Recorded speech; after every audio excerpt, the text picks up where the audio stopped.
Hello, in this lecture we're going to create the liability section of the balance sheet. In prior lectures we have taken a look at the assets in terms of first current assets and then property, plant, and equipment, giving us the total assets at that time. Then we are now going to move on to liabilities, and that will be part of the second part of the balance sheet, meaning it'll then sum up to total liabilities and owner's equity.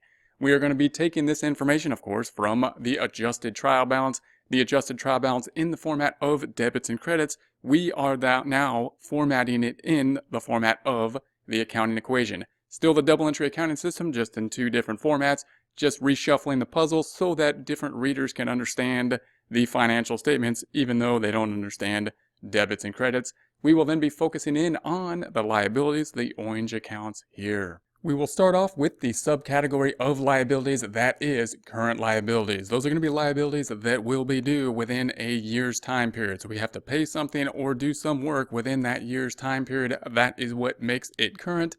The year's time is basically an arbitrary number. The idea of it is that we want to know what's going to be due shortly so that we know that we have the assets, hopefully the current assets, that will be liquid enough to pay off those current liabilities. That's the idea of breaking out the liabilities between short-term liabilities, current liabilities, and long-term liabilities, those that will be due past a year's time period.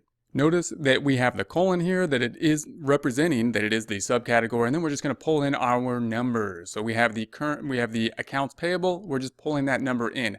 Note that the credit is represented on our trial balance in terms of brackets, but when we pull that into our financial statements, no brackets. We're not having debits and credits. We're putting it on the inner column, not because it's a debit or a credit, but because we're just going to list it out there. So we're converting from debits and credits to a plus and minus format, and so we're just adding up the liabilities and putting it in plus and minus. We are then going to pull over the wages payable, same thing. This number, we're just pulling that over, and then the unearned revenue, we are pulling that over. Note that we are indenting these, and then we will put the total in the right hand side. So we're going to say the 12,150 plus the 2,500 plus the 8,250 gives us the 22,900.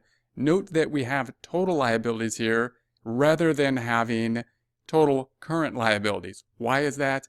Because we don't have any long-term liabilities. So rather than us having total current liabilities and then saying we don't have any long-term liabilities, we're just going to say, hey, this is going to be the subcategory of current liabilities. And then that includes all liabilities, including current and non-current. If we had long-term liabilities, we would then have a total current liabilities subcategory, and then we would be lifting out the long-term liabilities and have a subcategory for those. So that can be a bit confusing when we don't have any long-term liabilities, so keep that in mind.